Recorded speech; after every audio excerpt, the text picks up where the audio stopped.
Nah, kita ketahui secara seksama begitu ya, di periode sebelumnya, Bank Indonesia resmi menggunakan kebijakannya untuk menaikkan suku bunga di level 6,25%. Dan analisa dari Fitch Ratings seperti apa dari evaluasi dampak kenaikan suku bunga ini di sejumlah sektor-sektor sensitif tanah air, terutama properti dan juga otomotif. Silakan dengan jawaban Anda. Baik, terima kasih. Betul memang kalau kita lihat kenaikan suku bunga di April kemarin 25 basis points ya, yang mengikuti sebetulnya kenaikan 25 basis points juga di Oktober tahun 2023. Dari kami sendiri, dari Fitch Ratings sendiri sebetulnya menilai, kenaikan suku bunga ini sebetulnya akan berdampak kepada beberapa perusahaan korporasi di Indonesia dalam hal terutama beban bunga terkait dengan pinjaman-pinjaman perusahaan yang mencakup di dalamnya juga terkait dengan pembiayaan kembali untuk utang perusahaan. Kemudian untuk sektor-sektor, yang tadi sempat disebutkan, menurut kami juga kenaikan suku bunga ini dapat juga menimbulkan dampak terhadap, konsumsi terhadap beberapa sektor yang memang sifat konsumsinya lebih discretionary, atau dalam hal bukan kebutuhan wajib yang masih dapat ditunda, big ticket size purchase, kemudian juga sektor-sektor konsumsi yang, pendanaannya itu menggunakan kredit untuk pembeliannya. Seperti yang tadi, Pak Bram sebutkan yaitu auto dan. Oke, baik. Kalau misalnya begitu ya Anda lihat begitu ya tadi sejumlah analisa yang Anda lakukan, ini akankah juga berdampak cukup negatif dalam jangka panjang tentunya bagi sektor-sektor tersebut, Bu Felita? Sebetulnya kalau untuk, dampaknya sendiri gitu ya, kita sih masih melihat ke dalam tahun ini dulu terlebih dahulu, karena mungkin dampaknya secara langsung dirasakan seperti yang tadi kita sebutkan juga, ada permintaan misalnya untuk auto, memang ekspektasi untuk penjualan mobil di Indonesia sendiri akan melemah tahun ini. Kemudian untuk properti, kemungkinan akan ada dampak terhadap, suku bunga untuk pinjaman mortgage sendiri, walaupun memang kita ekspektasi untuk pre-sales penjualan properti di Indonesia sebetulnya masih cukup stabil dibandingkan dengan tahun 2023 yang memang cukup kuat untuk pre-sales-nya. Untuk ke jangka lebih panjangnya, kita memang harus melihat bagaimana nanti, pergerakan suku bunga ke depannya, termasuk juga beberapa, faktor-faktor ekonomi lain yang memang mempengaruhi konsumsi di kedua sektor ini.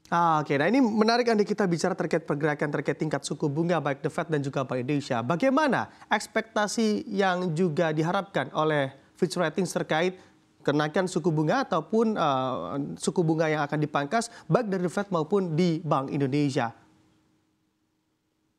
Oke, baik. Sebetulnya kalau dari kami sendiri sebagai lembaga pemeringkatan ya, kita memang tidak berspesialisasi untuk memproyeksi tingkat suku bunga ke depannya, baik itu dari Bank Indonesia maupun dari The Fed. Jadi biasanya yang kami lakukan adalah kami akan mengikuti perkembangan bagaimana kebijakan pemerintah, kemudian kami akan melihat dampaknya terhadap kredit profile perusahaan-perusahaan korporasi di Indonesia.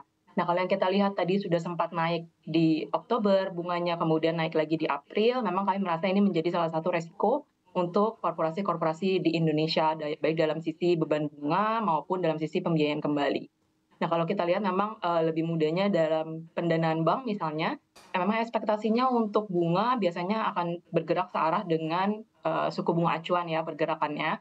Jadi kalau memang ada peningkatan, memang biasanya akan diikuti dengan suku bunga pada tingkat debitur atau kreditur, namun memang biasanya itu dipengaruhi oleh faktor-faktor lain juga, seperti misalnya profil kredit debitur itu sendiri, misalnya tenor pinjamannya, atau misalnya struktur pinjamannya seperti apa. Dan juga tentunya biasanya yang kami observasi adalah, adanya time lag atau jeda di antara kenaikan suku bunga acuan dari Bank Indonesia dengan kenaikan suku bunga pada level, debitur atau kredit. Oke, baik. Lalu bagaimana terkait potensi kenaikan biaya pinjaman tentunya seiring dengan juga kenaikan suku bunga acuan dari Bank Indonesia di berbagai sektor terkhususnya berbagai industri di Indonesia, Bu Felita? Hmm. Jadi memang kalau untuk secara general, untuk beban bunga atau biaya bunga di berbagai industri, kami ekspektasinya adalah bergerak searah dengan kenaikan suku bunga, acuan atau pergerakan suku bunga acuan ya, baik itu naik ataupun turun begitu. Nah, sementara yang tadi saya sempat sebutkan, biasanya itu juga dipengaruhi oleh faktor-faktor lain kalau sudah sampai ke suku bunga di level debitur atau borrower. Misalnya, profil kredit borrower-nya seperti apa sih? Biasanya apakah memang borrower dengan profil kredit yang lebih kuat bisa mendapatkan suku bunga yang mungkin lebih favorable. Kemudian tenor pinjamannya seperti apa, struktur pinjamannya seperti apa, apakah ada kolateral atau tidak. Dan biasanya juga kita mungkin harus melihat adanya jeda yang tadi saya sempat sebutkan ya, karena misalnya dinaikkan suku bunganya sekarang misalnya oleh BI akan ada butuh waktu sebelum itu akan ditranslasikan sebagai suku bunga atau bunga pinjaman yang lebih tinggi di level debitur atau di perbankan atau obligasi. Oke, baik. Tadi kita sudah membahas terkait sektor atau dua sektor yang sensitif begitu terhadap suku bunga, ada properti dan juga otomotif. Kalau misalnya kita bergeser ke sektor yang juga berfokus pada industri pembiayaan di era suku bunga tinggi, bagaimana Anda melihatnya, Bu Felita? Oke, jadi mungkin sekalian, kita bahas lebih lanjut tadi ya, lebih detail tentang auto dan juga properti ya. Kalau untuk auto sendiri memang kita ekspektasinya tahun ini permintaan auto di Indonesia akan melemah ke kisaran 900.000 unit di tahun 2024 dibandingkan 1 juta di tahun, 2023 kemarin ya. Kita lihat kalau misalnya dari 4 bulan pertama di tahun 2024 ini penjualan auto sebetulnya cukup lemah. Turun sekitar 23% kalau kita lihat year on year menjadi sekitar 260.000 unit untuk penjualan mobil di Indonesia. Dan untuk sisa periode tahun ini, kami dari Fitch Ratings tidak mengekspektasi akan ada peningkatan dalam jumlah permintaan auto yang signifikan, terutama mengingat dengan adanya peningkatan suku bunga yang kemungkinan akan tetap menyebabkan kredit pembiayaan untuk auto tetap tinggi dalam hal bunga pinjamannya. Sementara kita tahu misalnya 70% sampai 80% dari pembelian mobil di Indonesia sendiri itu sebetulnya didanai oleh kredit atau pinjaman.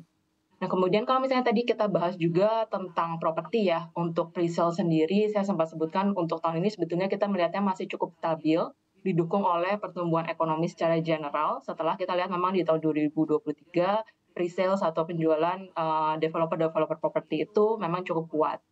Nah, untuk kenaikan suku bunga sendiri di Oktober sebetulnya kita sudah lihat ada sedikit kenaikan dalam sisi bunga pinjaman mortgage, tapi memang kita lihat secara umum bank-bank yang memberikan pinjaman kredit pembiayaan perumahan masih cukup suportif, terlepas dari peningkatan suku bunga di Oktober lalu.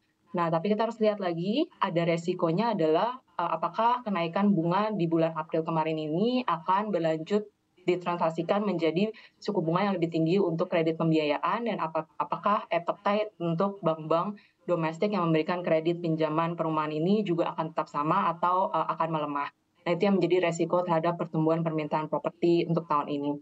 Kami melihat juga untuk permintaan properti sebetulnya di Indonesia tahun ini juga akan didukung oleh insentif dari pemerintah akan adanya diskon PPN untuk sepanjang tahun ini ya untuk beberapa jenis perumahan.